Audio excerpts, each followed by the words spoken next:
সবাইকে নমস্কার। প্রিয় শিক্ষার্থীরা, এই করোনা ভাইরাসের মধ্যেও তোমরা যে আমার ক্লাসগুলো দেখছো, তোমাকে ধন্যবাদ জানাই, তোমাদেরকে ধন্যবাদ জানাই আমার পক্ষ থেকে এবং আমার স্কুলের পক্ষ থেকে। তো সুপ্রিয় শিক্ষার্থীরা, আজ ষষ্ঠ শ্রেণী বিষয় বাওবি বাংলাদেশ ও বিশ্ব পরিচয় অধ্যায় নবম পাঠ 1, 2, 3 থেকে তোমাদের আজকে পাঠদান করব। তার আগে তোমাদেরকে জানিয়ে দিতে চাই, তোমরা বাইরে গেলে অবশ্যই মাস্ক পরিধান করবে, মাঝে মাঝে স্যানিটাইজার দিয়ে হাত দুটো ধুয়ে নেবে এবং স্বাস্থ্য সচেতনতা এটা অবশ্যই মেনে চলবে। মনে রেখো, স্মরণ রেখো যে স্বাস্থ্য সচেতনতাই হলো সুস্থ থাকা একমাত্র পথ বা কৌশল। বিশ্বে আজকে যেদিকে তাকাও না কেন, আমাদের অজ্ঞানতার কারণে হোক আর অসচেতনতার কারণে হোক আর মহামারীর কারণে হোক, আজকে আমরা অনেক জীবন বা প্রাণ আমরা হারিয়ে ফেলেছি, অনেক মানুষকে হারিয়ে ফেলেছি। প্রিয় শিক্ষার্থীরা, আজ সবকিছুর মধ্যে আমাদের সামনে এগিয়ে যেতে হবে। আমাদের সোনালী দিনগুলোকে আমাদের হাতছানি দিয়ে ডাকছে মৃত্যু, ভয়, মহামারী, দুর্যোগ। সবকিছুর মধ্যে স্রষ্টার বিধিবিধান মেনে চলবে, এইটাই তোমাদের কাছে আমার প্রথম কথা।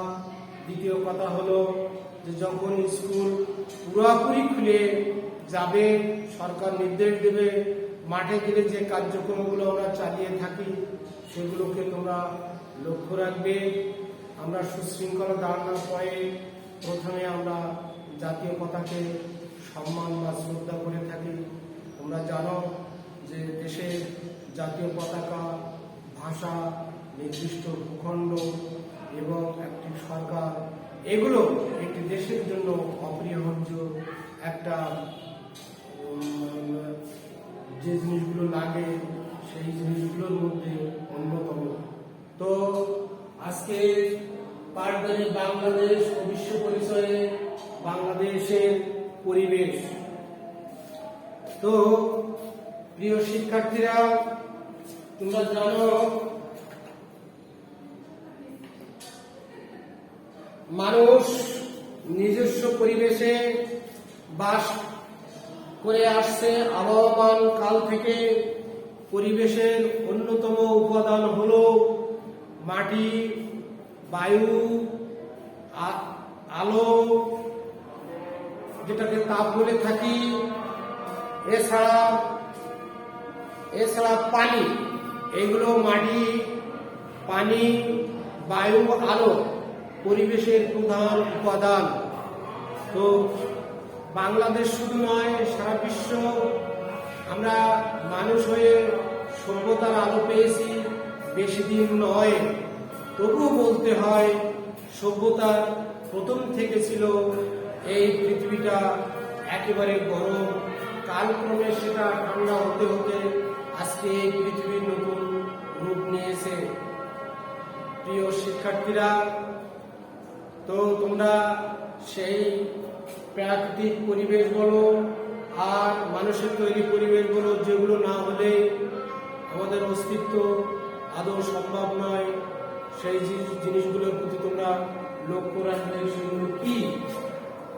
1 নম্বরে হলো মাটি, 2 নম্বরে হলো পানি, 3 নম্বরে হলো বায়ু, 4 নম্বরে হলো আলো।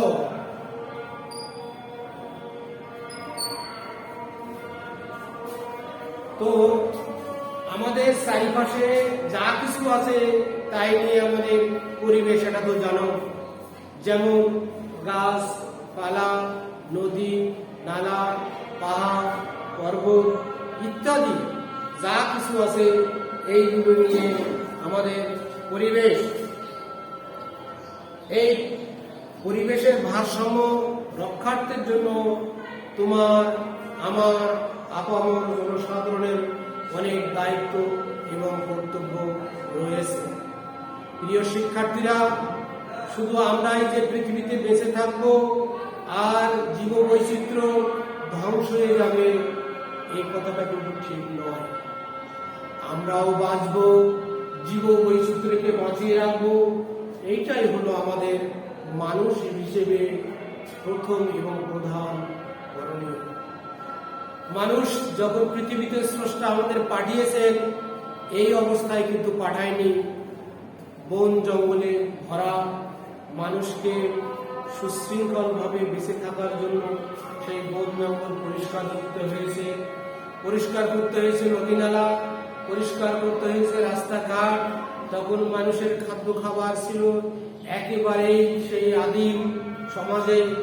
মানুষ রান্না করতে যখন জানতো না, কাপড় পরতে পারতো না, জানতো না, তখন কি অবস্থায় মানুষকে জীবিকা অর্জনের জন্য পশু পাখি মাংস খেতে হয়েছে, রন্ধন করেও খেতে হয়েছে, আবার কাঁচা খেতে হয়েছে, ফলমূল এমনি করে কাঁচা খেতে হয়েছে।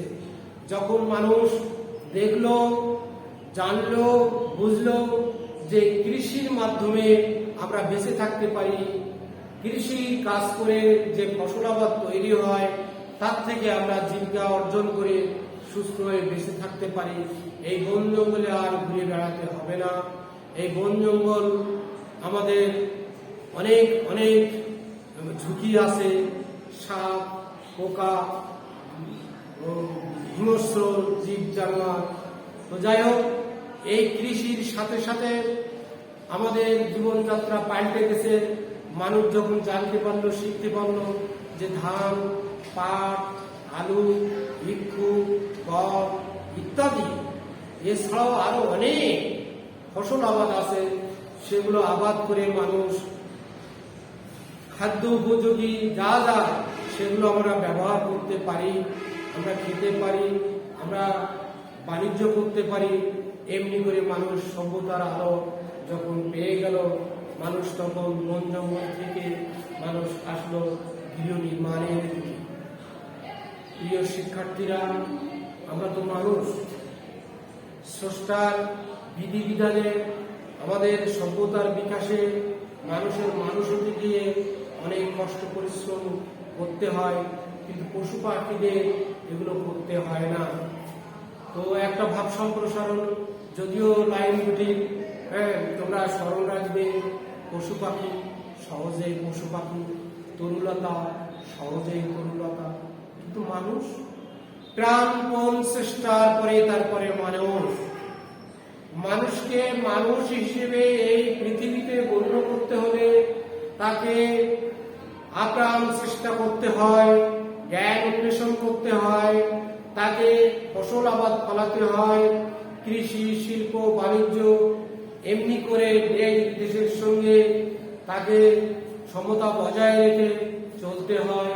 প্রিয় শিক্ষার্থীরা, যা সেদিকে আর নয়, আমরা শুধুমাত্র জানবো যে মানুষ হিসেবে আমাদের সমাজের অনেক দায়িত্ব আছে। যে কথাটা বলতে চাইছি, এই পৃথিবীর ভারসাম্য।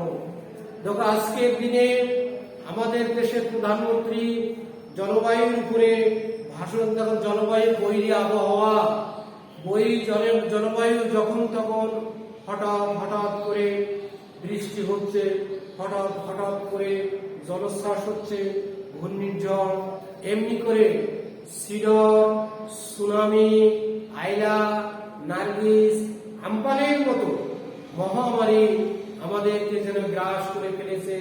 তারপরে আমাদের সামনে এগিয়ে যেতে হবে, কারণ পৃথিবীটাকে আমাদের আগামী দিনের ভবিষ্যতের জন্য বাসযোগ্য করে যেতে হবে। প্রথমে এসো মাটি বা পৃথিবী বা জায়গা, এর কমতি নেই বা বৃদ্ধি নেই, তবে এর ক্ষয় আছে। এই মাটিকে আমরা যা করছি তা টুকরা টুকরা হয়ে যাচ্ছে আমাদের প্রয়োজনের তাগিদে। আর মাটির উপরে আমরা অনেক ঘর, বাড়ি, মেঘ, কল কারখানা ইত্যাদি ইত্যাদি আমরা গড়ে তুলছি। সুতরাং মাটির যে একটা ধারণ ক্ষমতা, বাসযোগ্য হওয়ার একটা যে সুন্দর ব্যবস্থা বা ব্যবস্থাপনা, এটা মাটি তার ক্ষমতা বা শক্তি হারিয়ে ফেলছে। একটু আগে বলছিলাম মাটির উপরে আমরা অযথা চাপ প্রয়োগ করছি। এক দুদিন আগে তোমরা দেখে থাকবে যে আমাদের ঢাকা, বাংলাদেশের রাজধানী, এটি বুড়িগঙ্গা নদীর তীরে অবস্থিত। প্রত্যেকটা শহর, প্রত্যেকটা জেলার কিছু কিছু নাম করা নদ নদী আছে। তো আমাদের দেশে সেই বুড়িগঙ্গার যে দুর্দশা, বেহাল অবস্থা, তা দেখলে প্রাণ কেঁদে ওঠে। তো সেই বুড়িগঙ্গার নদী আজকে সেই নদীর নাব্যতা হারিয়ে ফেলেছে, তার সেই যৌবনের ভাটা পড়ে গেছে। আমরা মানুষ, আমরা যথেচ্ছ কি করছি, বুড়িগঙ্গাকে আমরা নোংরা করে ফেলছি। আমরা আমাদের বর্জ্য পদার্থ বুড়িগঙ্গায় ফেলছি, ফেলে আমরা নদীর নাব্যতা, নদীর যে সুন্দর দৃশ্যাবলী থাকা দরকার, তা আমরা নিজেরাই সৃষ্টি করে ফেলছি। এর ধ্বংসযজ্ঞে নিলাম। তো যাই হোক, এর দায়িত্ব তোমার, আমার, আপামর জনসাধারণের। এই মাটিটাকে আমরা যথেচ্ছ ব্যবহার করবো বটে, কিন্তু খেয়াল রাখতে হবে যাতে করে এই মাটির যেন শক্তি বা ক্ষমতা হারিয়ে না যায়। আমরা আগেই বলেছি যে হঠাৎ করে আমাদের মহামারী, সিডর, সুনামি, আইলা এবং আমপানের মতো, আর এই নদীর পাড়গুলো নষ্ট হয়ে যাচ্ছে বিভিন্ন কারণে। তার ভিতরে অন্যতম একটা কারণ হলো যে আমরা সহজে এর ভারসাম্য রক্ষা করতে গিয়ে আমরা আমাদের ব্যবহারের কারণে সব হারিয়ে ফেলছি। পানি দূষিত করে ফেলছি। যে সমস্ত টেক্সটাইল, ক্যানারি, যে সমস্ত রাসায়নিক দ্রব্যাদি আমরা যথেচ্ছ ব্যবহার করছি, তাতে পানি সেই অনেক গভীরে গিয়েও সেই রাসায়নিক দ্রব্য পৌঁছে গিয়ে পানি আর স্বাভাবিক পানি পাচ্ছি না, দূষিত পানি হয়ে যাচ্ছে। এগুলো ব্যবহারের পরে হঠাৎ করে কলেরা, ডায়রিয়া, মহামারীর মতো একটা দুর্যোগের মতো আমাদের ঘাড়ে এসে চাপছে। ফলে আমরা সেই পানি যথেচ্ছ পরিমাণে যেখানে ব্যবহার করার দরকার ছিল, এমন জায়গা আছে, এমন স্থান আছে যেখানে পানি খেয়ে, নদীর পানি খেয়ে, সেই জায়গার পানি খেয়ে মানুষ বেঁচে থাকে। তো আমরা যদি রাসায়নিক দ্রব্যাদি এই নদীতে ফেলি, আমাদের যে সমস্ত বর্জ্য দ্রব্য নদীতে ফেলি, তাহলে এই পানি আমাদের দূষিত হয়ে যায়। আমরা শেষ কাজে ব্যবহার করতে গিয়ে আমরা সেই বিশুদ্ধ পানি তো দূরের কথা, আমরা দূষিত পানি দিয়ে সেই ফসলাদি তৈরি করি, আবার সেগুলো আমরা ব্যবহার করি, পরে আমরা রোগগ্রস্ত হয়ে পড়ি। এরপরে এসে বায়ু দূষণ হচ্ছে এমন ভাবে, প্রিয় শিক্ষার্থীরা, বায়ু দূষিত হচ্ছে এমন ভাবে হঠাৎ করে আমরা যে সমস্ত ট্যানারি বা আমরা যে টেক্সটাইল বা ভাটা বা এই জাতীয় যে সমস্ত আমাদের বিশুদ্ধ অক্সিজেন, সেটা নষ্ট করে দিয়ে কার্বন ডাই অক্সাইডে পরিণত হচ্ছে। ফলে মানুষ, জনপদ, স্কুল, কলেজ, ইউনিভার্সিটি সহ বিভিন্ন পেশাজীবীর মানুষ আমরা সবাই ক্ষতিগ্রস্ত হচ্ছি। দেখা যাচ্ছে বায়ু না হলে আমরা এক সেকেন্ড বসবাস করতে পারি না। একটু আগে আমরা আলোচনা করেছিলাম যে পানি সম্পদকে আমাদের টিকি রাখতে হবে, বাঁচিয়ে রাখতে হবে, কিন্তু প্রথম যেটা সেটা বলা হচ্ছে বায়ু বা অক্সিজেন। এটা যদি কার্বন ডাইঅক্সাইডে গোটা পৃথিবীটা ভরে যায়, তাহলে আমাদের জীবন জীবিকা একেবারে হুমকির সম্মুখীন। বায়ুর পরে হলো পানি। তো যাই হোক, সেটা আলোচনা হয়ে গেছে। তো আমরা একটু ব্যাকে যেতে চাই। পানির অপর নাম যে জীবন, কিন্তু সব পানির নয়, বিশুদ্ধ পানির অপর নাম জীবন। তো সেই বায়ু দূষণ বিভিন্ন কারণে হয়ে থাকে, এটা তোমরা জানো এবং শিখেছো। এরপরে আলো। তো পৃথিবী দেখা যাচ্ছে এই আলো কোথা থেকে আসে, কেমন ভাবে আসে। পৃথিবীর যত প্রকারের আলো আছে, কিন্তু সূর্যের আলো যদি একদিন না পাই, তাহলে পৃথিবীতে হাজার হাজার কোটি কোটি জীবাণু তারা মাথা চাড়া দিয়ে উঠবে, পরিবেশ হুমকির সম্মুখীন হয়ে যাবে। তুমি আমি আপামর জনসাধারণ যত জীব আছি, আমরা সত্যিকার অর্থে ক্ষতিগ্রস্ত হব। পৃথিবীর যত আলো আছে তার থেকে সূর্যের আলো অনেক অনেক, কারণ এটা স্রষ্টার দেওয়া জিনিস, তার ক্ষমতা বা শক্তি বেশি। এই খাদ্য আমরা পেয়ে থাকি কৃষি আবাদের মধ্য দিয়ে, এই অঙ্কুরোদ্গমন হয় প্রিয় শিক্ষার্থীরা এটা আলো থেকে। ফলে আমরা সেই সমস্ত ফসলাবাদি তৈরি করে খাদ্য উৎপাদন করে আমরা সেই যুগোপযোগী আমরা জীবন ধারণ করতে সক্ষম হই। প্রিয় শিক্ষার্থীরা, মাটির উপর জন্মানো গাছপালা, পানি, বায়ু, তাপ ও আলোর সাহায্যে বেড়ে ওঠে, এসবের উপর নির্ভর করে পৃথিবীতে আমরা বসতি স্থাপন করতে সক্ষম হয়েছি। প্রিয় শিক্ষার্থীরা, মানুষ যখন চাষাবাদ করে স্থায়ীভাবে বসবাস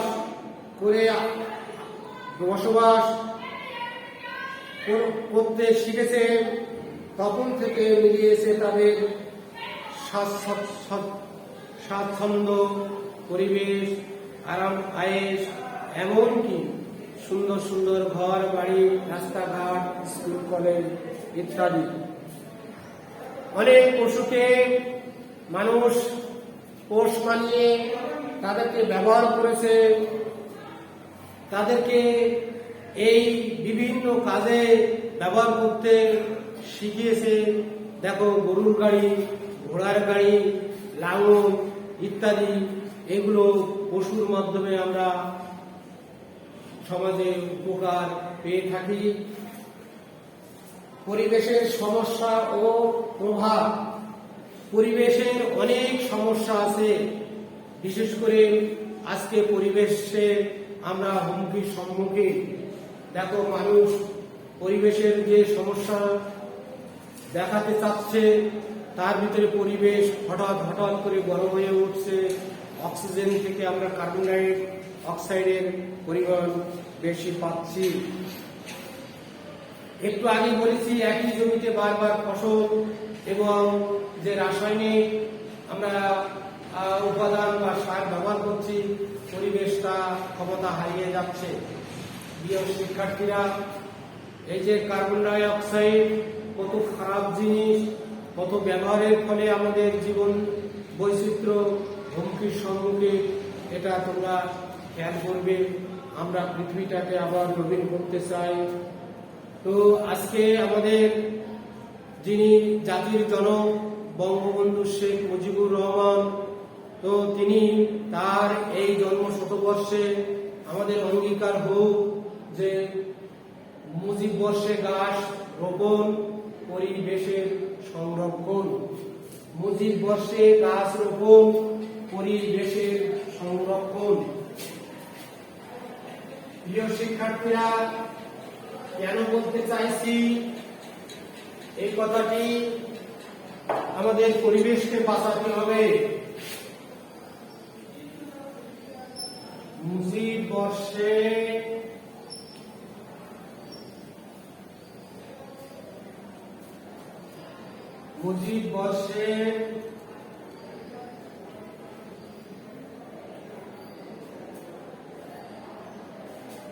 গাছ রোপণ,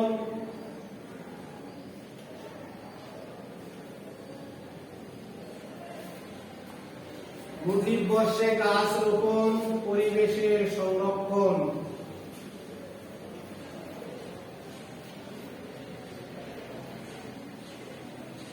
পরিবেশের সংরক্ষণ। মুজিব বর্ষে গাছ রোপণ, পরিবেশের সংরক্ষণ। প্রিয় শিক্ষার্থীরা, পরিবেশের সমস্যা, কারণ, প্রভাব। তো আজকের অঙ্গীকার এটাই হওয়া উচিত প্রিয় শিক্ষার্থীরা, যে মুজিব বর্ষে গাছ রোপণ, পরিবেশের সংরক্ষণ, এই স্লোগানকে প্রতিপাদ্য করে তোমরা এগিয়ে যাবে আর পৃথিবীটাকে আবার নব উদ্যমে তাকে হাফ ছাড়ার মতো, দীর্ঘ নিঃশ্বাস ছাড়ার মতো পরিবেশ আমরা যেন গড়ে তুলতে পারি। প্রিয় শিক্ষার্থীরা,